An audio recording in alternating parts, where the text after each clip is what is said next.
Три начина, по които ергените манипулират. Свикнали сме да чуваме, че жените в предаването го правят, за да получат повече внимание. Но когато има съревнования за една от тях, ролите се обръщат и се използват похвати, които почти никой не забелязва. Първо, създаване на драма и чувство за вина. Отново земетресения, Илиана. Предположил съм колко погрешно може да го изтълкуваш. Но съм усещал, че ти го искаш и аз за това съм го направил. Не съм само защото аз искам. Струва ми се, че си объркана. Защото ако ти си объркана, ще ме объркаш мене. Не искам по-скоро да се случва така. Изразява се по начин, който кара другия да се чувства виновен. Звучи като мнение, но всъщност е натиск. И целта не е да го разбереш, а да го накараш да мисли, че бърка. Второ, прекъсване е когато не харесваш какво чуваш. Моля те прекъсва.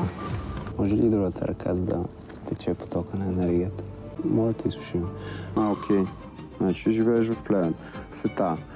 Прекъсването не е само липса на възпитание, то е опит за контрол. Щом разговорът тръгне в неудобна посока, прекъсваш, сменяш темата или омаловажаваш казаното.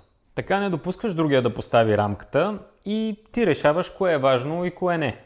Трето, поставяне на едностранни изисквания. Можеш да бъдеш или си била категорична. Това е въпросът. Какво си говорите? Общи приказки.